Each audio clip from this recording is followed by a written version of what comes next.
20 weird facts about Air Force One you didn't know. Picture this. A nuclear bomb just went off somewhere below you.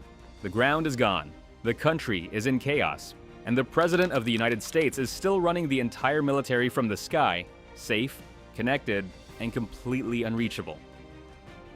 That is not a movie plot. That is exactly what Air Force One was built to do. But before we even get to the nuclear stuff, here's the first thing most people get wrong. Air Force One is not actually a plane. It is a call sign. The moment the President steps onto any U.S. Air Force aircraft, that plane becomes Air Force One.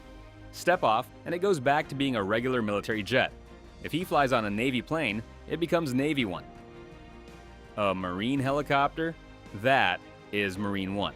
The famous blue and white Boeing 747 that everyone pictures when they hear the name is technically called the VC-25A by the Air Force. And here is something most people do not know. There are two of them. Two identical planes sitting ready at all times with the same equipment, the same paint job, the same everything. Nobody outside a very small circle knows which one the President is actually on during any given flight, and that is entirely intentional. Now, keeping two identical flying command centers on permanent standby is not cheap. Operating Air Force One costs over $200,000 for every single hour it is in the air. A round trip from Washington, D.C. to California runs more than $2 million in flight time alone. And that does not include the fighter jets flying escort, the cargo planes carrying the presidential motorcade, or the advanced security teams already on the ground at the destination. The Air Force employs over 100 people just to maintain and operate these two planes full-time. Every year, the total program costs hundreds of millions of dollars. Critics call it outrageous. Security experts say you cannot put a price on keeping the president alive. The truth is probably somewhere in between, though much closer to the security experts than most people would like to admit. Because here is why the cost starts to make sense. That plane was designed to survive a nuclear war. During the Cold War, engineers had to answer a question most people never want to think about. What happens if nuclear war starts while the president is airborne? Their answer was to build a plane that could handle it. The entire fuselage is wrapped in special shielding that blocks radiation. Every electronic system is hardened against the electromagnetic pulse a nuclear detonation creates. The pulse that would instantly fry every unprotected computer and radio on the ground. The windows are reinforced. The floors and walls are thicker than any commercial aircraft. Engineers tested all of this against simulated nuclear blasts to make sure it would hold. The idea was simple, even if the engineering was not. If the worst happens, the president needs to keep running the country from the sky. And if he needs to stay in the sky, the plane can do that too, indefinitely.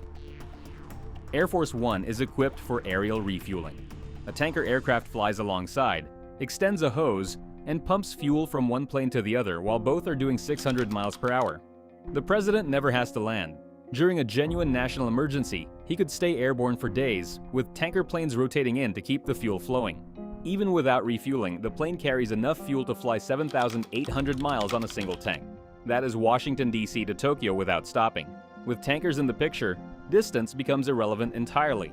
Keeping all of that technology running takes an extraordinary amount of wiring. 238 miles of it, to be exact. That is enough electrical cable to stretch from Washington, D.C. to New York City and still have wire left over. It connects 85 telephones, encrypted satellite systems, a full medical suite, a conference room, a communications center, climate controls for every section of the plane, and backup systems for all of the above. Every wire is color-coded, labeled, and shielded against electromagnetic interference. If one system fails, another takes over immediately, and no one on board notices the switch. Speaking of those 85 phones, every single one of them uses military-grade encryption. It does not matter if the plane is cruising above the Atlantic or over a war zone. The president can reach any world leader, any military commander, or his own family, and the call cannot be intercepted. On September 11, 2001, President George W. Bush commanded the entire national response from Air Force One while the country was under attack. The phones worked perfectly during the most chaotic hours in modern American history. That was not an accident. That was the design doing exactly what it was built to do. And the plane is just as prepared for a medical emergency as it is for a national security one. The onboard medical suite is not a first aid kit. It is a functioning surgical facility with a full operating table, surgical equipment, and enough supplies to handle almost any emergency at altitude. A military doctor travels on every single flight. They keep blood stored on board that matches the president's blood type. The doctor can perform surgery at 600 miles per hour without landing. When President George H.W. Bush needed medical attention mid-flight, The crew handled it without diverting the plane and without any public drama whatsoever.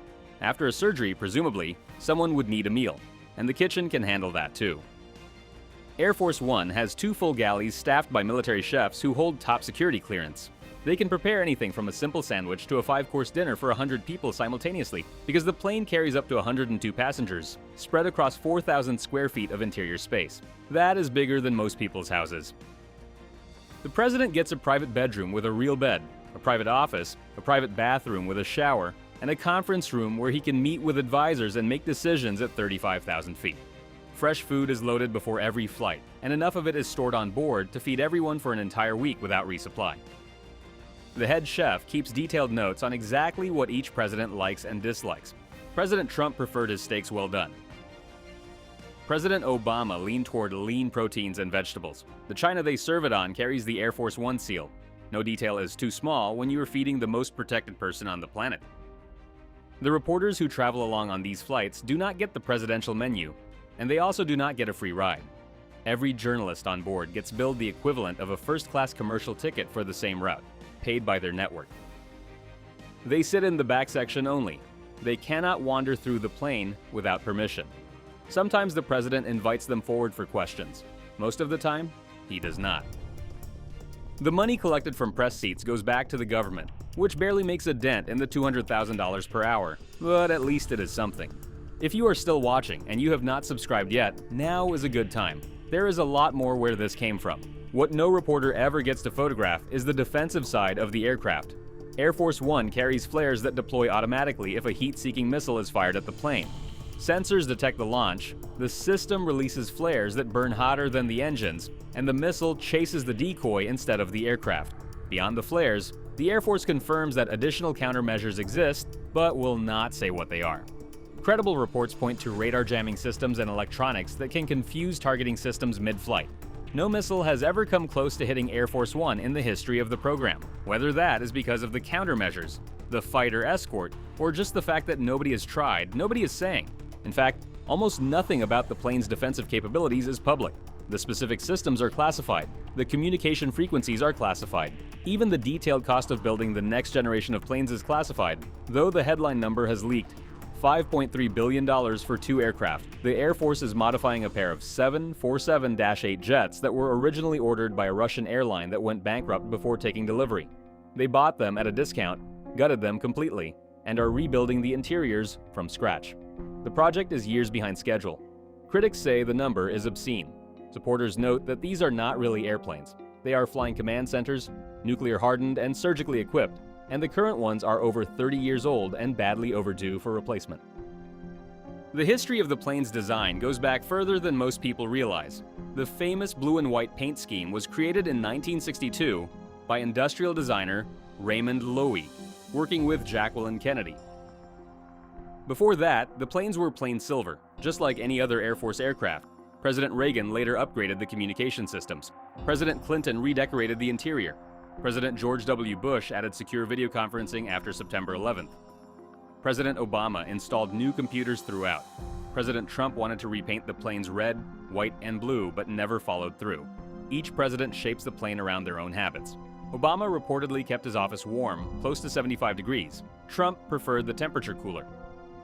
The climate control system adjusts independently for every room on board, which sounds like a luxury feature until you realize the system also filters every breath of air for chemical and biological threats before it reaches the cabin.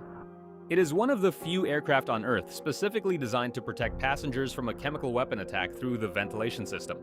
That level of preparation extends to every corner of the plane, including corners most people would never think to worry about. In 1986, President Reagan was returning from a summit in Japan when the Chernobyl nuclear disaster occurred. Air Force One had to pass near the contaminated airspace. The onboard radiation detectors triggered. The crew took measurements, determined that altitude kept exposure within safe limits, and the shielding protected everyone. The plane also collected air samples during the flight that later helped scientists map how far the radioactive plume had actually traveled. It was, by accident, one of the most consequential air quality monitoring flights ever conducted. There is also a rumor that has circulated for decades and that the Air Force has never confirmed or denied. Somewhere on board, there may be a presidential escape pod, a mechanism that could detach the president's section of the plane in an emergency and parachute him safely to the ground. Some accounts place it near the private office. Others describe the entire forward section separating as a single capsule. Aviation engineers who have studied the design say it is technically feasible. Whether it actually exists, nobody outside a very small group will say. If it does, the world will probably not find out until the planes are retired and the files are declassified. What is not a rumor, and perhaps the strangest detail of all, is that even the toilets on Air Force One are partly classified. The waste management systems are sealed, secured, and not fully public. Some reports suggest the plumbing includes features designed to prevent biological attacks through the sanitation system.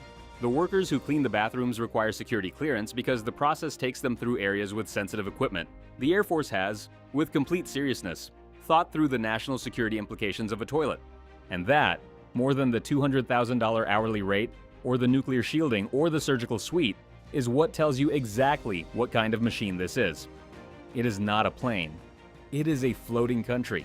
A nation of 102 people, moving at 600 miles per hour, prepared for every scenario from a medical emergency, to a nuclear war, to a classified plumbing threat.